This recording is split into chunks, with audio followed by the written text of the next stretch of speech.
Bon, première bêtise.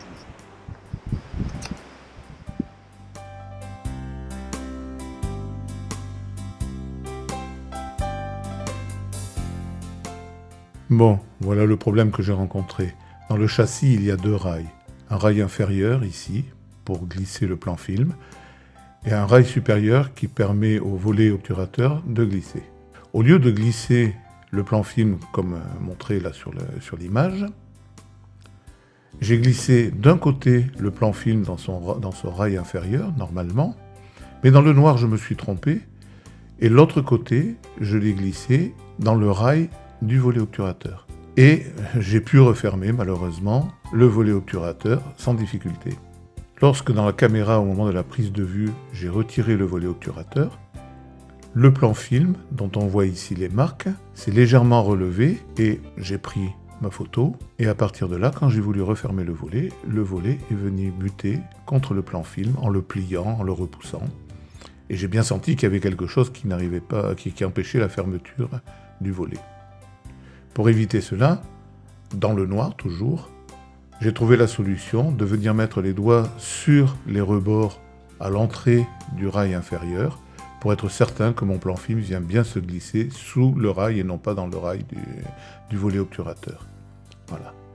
Là, on peut le refermer parfaitement et votre plan film est chargé correctement. Alors il ne faut pas oublier que tout ça se passe dans le noir, et effectivement, ce qui paraît évident à l'image ne l'est pas du tout une fois qu'on a juste la sensation avec les mains, et une erreur est très vite arrivée. Donc il faut être très vigilant.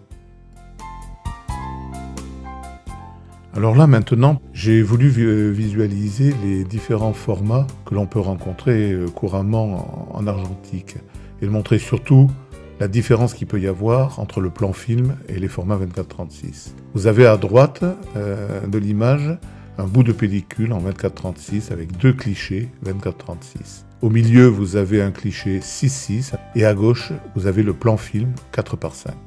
C'est dans cette différence de format que l'on peut deviner la différence également de précision de l'image et la quantité de détails que l'on peut trouver dans le plan film.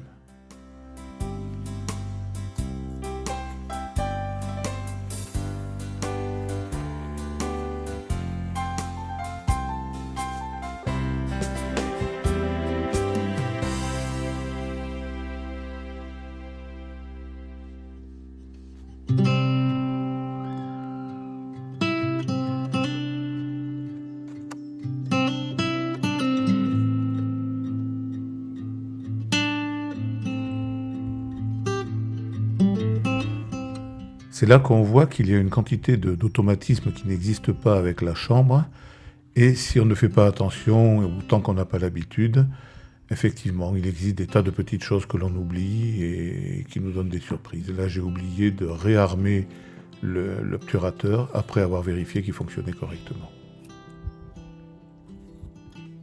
Alors là, c'est ce qui peut paraître être un détail, c'est-à-dire qu'il y a un repère blanc en haut du volet obturateur, qui permet d'indiquer qu'il n'est pas exposé, et de l'autre côté, il est noir.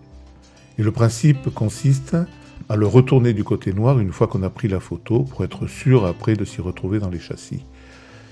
Ça paraît être un détail, mais on ne se souvient pas d'une fois sur l'autre, et effectivement, si on ne fait pas attention à ça, on a vite fait de s'emmêler les pinceaux, et soit de développer des plans films qui n'ont jamais été exposés, soit de faire des doubles expositions.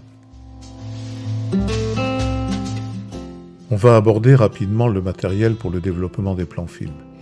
J'ai opté pour une cuve 3 spires, que l'on voit en haut à gauche, et avec un petit accessoire qui s'appelle le mode 54, qui permet de mettre 6 films dans la cuve. Alors vous voyez, il y a des encoches dans les supports de chaque côté, qui permettent de venir placer les plans films, tout ça bien entendu dans le noir. Il faut ouvrir le châssis, sortir le plan film et le placer dans le mode 54. La surface sensible du plan film ne doit pas être en contact avec les supports, de façon à ne pas avoir de marque. Il faut donc que les deux repères en haut, les petites échancrures, doivent être dans le mode 54 placés en haut à gauche, de façon à ce que ce soit la surface non sensible qui repose sur les supports. Inutile de vous dire que dans le noir, c'est un exercice de patience, de concentration. Il faut vérifier que les plans films ne sont pas collés les uns contre les autres, n'occupent pas les mêmes encoches, et ce n'est pas forcément évident. Il faut s'exercer d'abord à la lumière, et même comme ça nécessite quand même une certaine attention. Une fois chargé, on met le mode 54 dans la cuve, exactement comme si on avait des spires. On la referme et à partir de là, on peut commencer le traitement.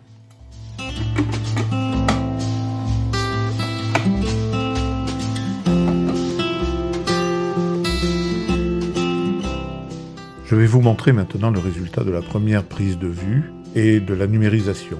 En ce qui concerne la numérisation des plans films, j'ai fait des tas d'essais, car j'utilise un Epson V600 qui ne peut pas numériser en une seule fois la totalité d'un plan film. La largeur maximale de numérisation d'un négatif avec le V600 est de 6 cm, alors qu'un plan film fait 10 cm par 12. Donc la solution la plus simple et la plus courante est de numériser le plan film en 2 fois et de réunir les 2 moitiés avec un logiciel de traitement d'image comme Photoshop ou Affinity. Personnellement, cette solution est effectivement un pis-aller mais qui ne me convient pas. L'autre solution, qui consiste à numériser les plans films grâce à un appareil photo numérique, ne me satisfait pas, car un plan film contient beaucoup plus d'informations que ne peut en révéler un boîtier numérique, même de grande qualité. Selon les sources, un plan film contient des informations correspondant à un capteur de 60 à 100 millions de pixels. Et c'est dommage de se priver de cette précision, dans la mesure où c'est cette précision du négatif qui est le principal avantage du grand format. J'ai fini par trouver une solution simple pour et peu coûteuse, je tiens à le préciser, pour numériser les plans films en une fois avec le V600. Je vous détaillerai tout cela en détail lors d'une prochaine vidéo. Ensuite, j'ai voulu réaliser un cliché en format portrait. Et là, je me suis heurté à un petit défaut de l'Intrépide, que j'ai reçu en tout cas. Je ne sais pas si les autres présentent ce défaut. Quand on veut basculer le corps arrière pour passer en mode portrait, le châssis arrière qui pivote vient buter contre le bouton de mise au point. Alors je pense que c'est un bouton qui est un petit peu trop proéminent. Alors je suis obligé de basculer légèrement le corps arrière vers l'avant pour pouvoir faire la rotation et le remettre en place par la suite. Bon, c'est un peu désagréable, mais ce n'est pas bien grave.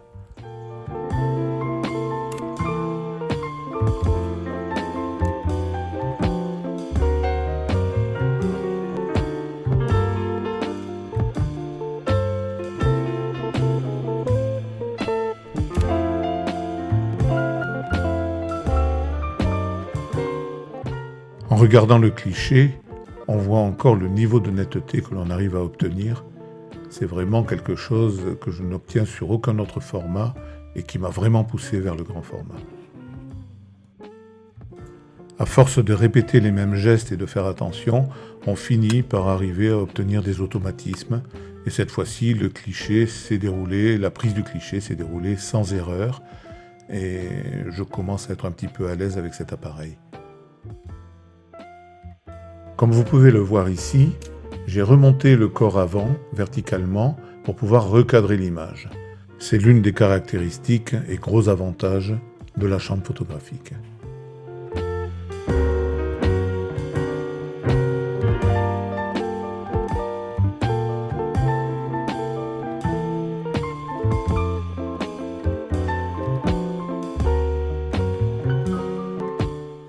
Pour le dernier cliché, j'ai voulu essayer un autre type de prise de vue. Je suis allé à l'arrière de la chapelle, dans un endroit qui est peu éclairé, dans la pénombre, et j'ai voulu essayer de retrouver les tons très doux qu'il y a dans la végétation, dans cette pénombre. Donc la mesure de la lumière a été plus délicate. Je suis revenu sur place, vraiment dans la partie de pénombre, pour faire des mesures de lumière, et j'ai essayé de trouver un temps d'exposition et une ouverture qui me permettent de rendre ces tons très doux. Je suis très content du résultat parce que ça reproduit vraiment les tons que j'ai pu percevoir à cet endroit-là. Et encore une fois, avec une précision qui est vraiment inégalable. Voilà pour cette première sortie photo avec la chambre 4x5. Comme je vous l'ai expliqué dans la vidéo, j'aborderai la prochaine fois la numérisation des plans films avec une technique personnelle qui satisfera, je l'espère, beaucoup d'entre vous, par son originalité et surtout son efficacité. Si vous avez aimé cette vidéo, bien entendu, je vous demanderai de la liker, de vous abonner, et je vous dis à très bientôt.